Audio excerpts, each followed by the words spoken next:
Hello and welcome to another episode of Charlotte Pride TV. My name is Jerry Yelton. I use they, them pronouns, and I am the Programs and Development Director for Charlotte Pride. I am so excited to share an incredible conversation with you today with my good buddy over here, AW. AW, tell us a little bit about who you are and what brought you here today. My name is A.W. Burgess. My pronouns are he, him, his. I am the founder and executive director of Family Mankind, and I am a trauma-informed care expert.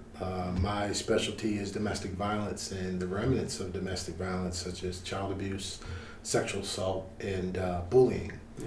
And our organization is an organization that focuses on solving the issue of domestic violence by working passionately with the domestic violence offenders. Our goal is that we solve the issue of domestic violence by ensuring that we get to the root cause, which is the domestic violence offender, while also supporting the victims, the survivors of domestic violence. And that's who we are as an organization. We do a lot of collaborative work with organizations who have the same passion for protecting and saving lives and legacies.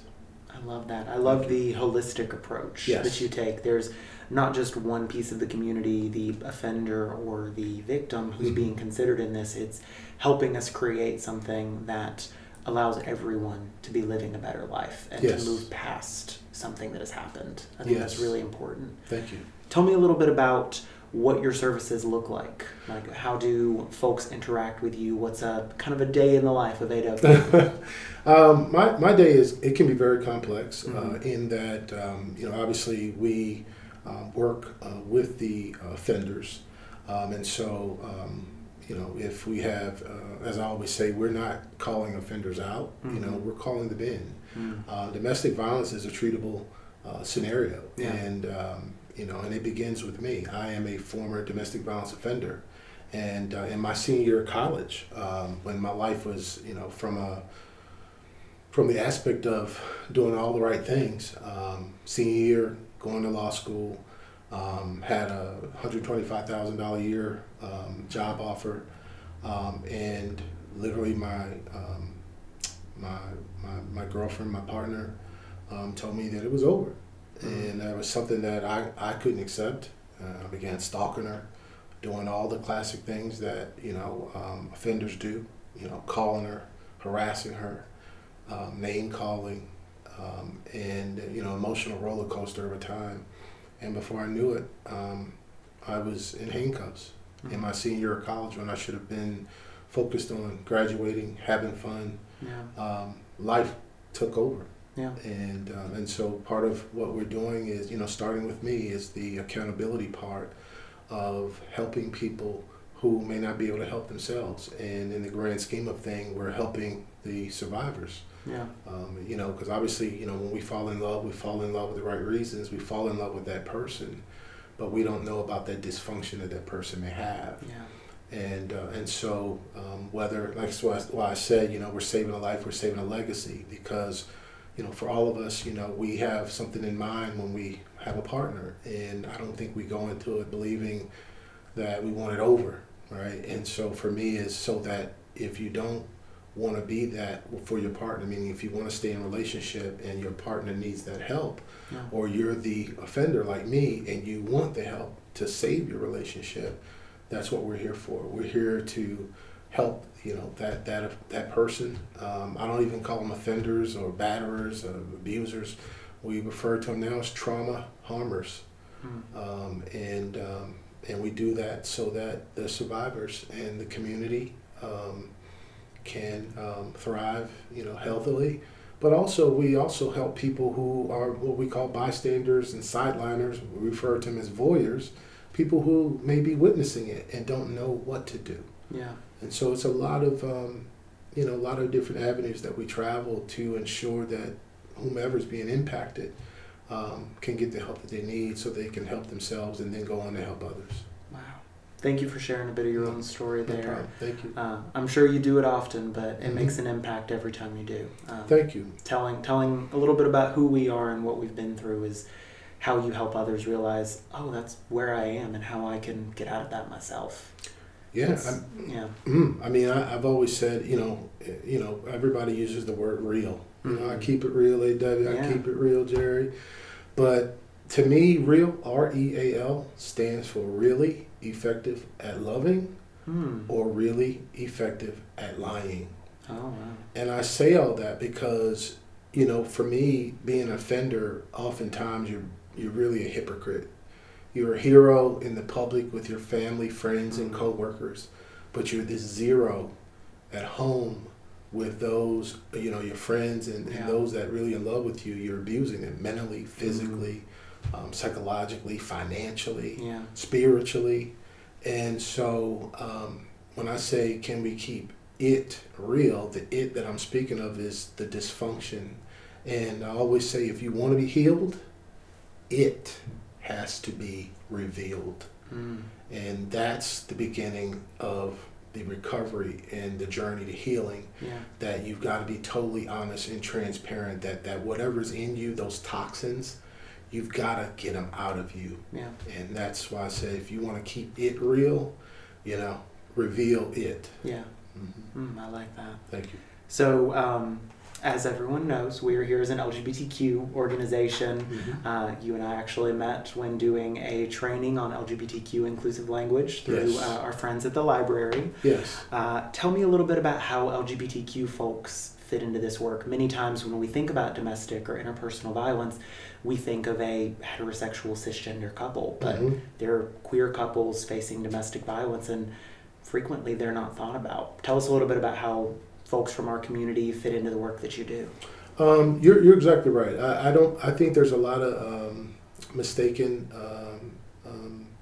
perceptions, and one of the most amazing dynamics, and when we talk about statistics or data, is that the LGBTQ community has the highest lethality rate of all communities and populations. And so when I first learned of that, it took me back to the purpose of why I'm doing what I'm doing. But where it really resonated was that my experience as a domestic violence offender came directly as a result of LGBTQ. And here's why. When I was a little boy, we had a family barbecue, and my one uncle, real masculine type person, right? Marine, and he thumped me on my chest and he said, "Look." And I looked over. I said, "What am I looking at?" He said, "Look at your uncle, William." We called him Booney. He said, "Look at Uncle Booney." And I looked at him, and he was holding another man's hand. And I knew that was his boyfriend, right?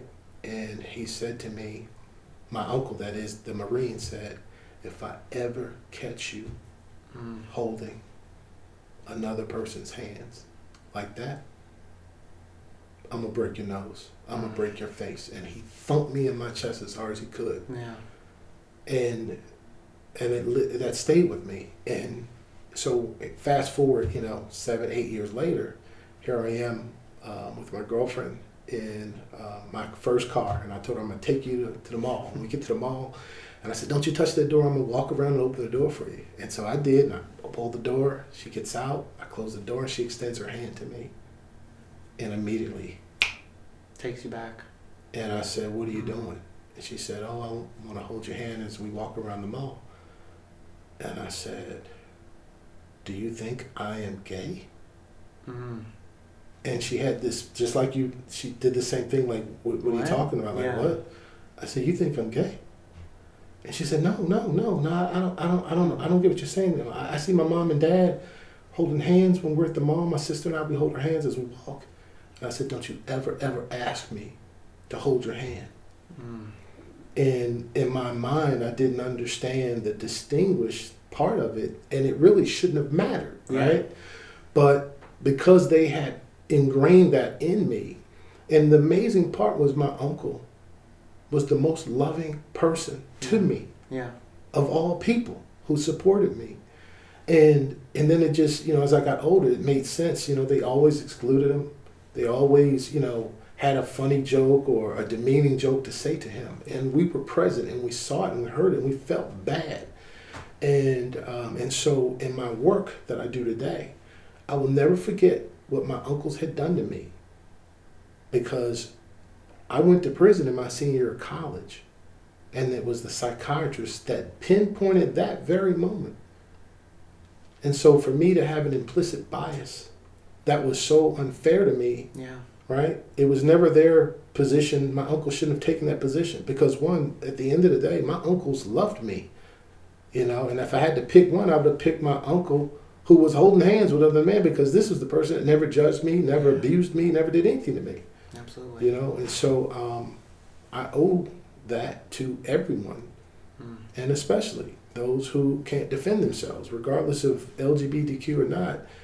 Anyone that's excluded, I was excluded. And so I want to make sure that the world knows that we shouldn't discriminate. Yeah. We shouldn't on any basis. But I think the world needs to know that data, because I think more individuals who may be in the community need to know that there is help, that they can help, and that they should not be victimized, and they should not be victimizing others. Yeah, absolutely. Thank you again for sharing No pieces problem. of your story there. I think it all comes down to that idea that we need to work from a trauma-informed position Yes. in our work and find the ways that we can unpack what has happened to us in our past to make sure it's not a pattern that we create in the future. Yes. Yes. So tell me a little bit about a grant that I heard somebody got recently. Yes. What's going on there? Yes. What work is that helping support? We were tremendously blessed. City of Charlotte has a Safe Community grant, and they gave 20 organizations $50,000 apiece. Wow. And that work is designed to minimize and reduce the violence in our communities. And so wherever there's violence, you're going to typically find me and find Family Mankind, because that work, that we partake in is to stomp out and eradicate violence, domestic violence, and its remnants. And so we're prayerfully partnering with different organizations to be able to have programs that help people be less of a victim. And like I said, because we're working with the survivors, which are the victims, as well as the trauma harmers, the victimizers. So if we can partner with anybody to bring that in, and we can get people the help they need. Well, the good thing is now we have some economical, resources to bring that awareness, but also bring that solution to that community. I love that. That's fabulous. So Fabulous thank you. news. Yeah. Yeah, we're excited about it. So last thing I want to hear from you is, how can folks reach out to you if they need help? How can folks reach out if they don't need help and want to support the work that you're doing? How can folks find and get connected with Family Mankind? As always, we live in a digital world. So obviously, www.familymankind.org. Where you can, if you wish to donate, if you wish to volunteer, but also if you are needing services with respect to being a trauma harmer, and you don't want to harm anyone, especially yourself. Yeah. We have that. We have the capacity and the peer-to-peer groups for survivors. And we're drilling it down to, to be safe in a specific community. We're drilling our stuff to that now, which is what I love, because like most of us, we feel, where we feel safe is where we feel comfortable and where we learn, and it should be a healthy environment to learn. And so the easiest way is to go to our website, familymankind.org, or you can call me directly, 704-287-0086, or, obviously you can email me as well, at familymankind.org. And so thank you for that shout out. But we just want to make sure we get that information out so that we can get people the proper services that they may be seeking. Fabulous. Well, thank you so much for joining me here to talk today. It was fabulous hearing more of your story and getting to talk with you. So yeah, go to familymankind.org right now and check out these awesome resources, ways for you to find support, ways for you to be a supporter. And thank you again for being here. We'll see you next time. Jerry, Matt, y'all the greatest. Thank you. Bye, y'all.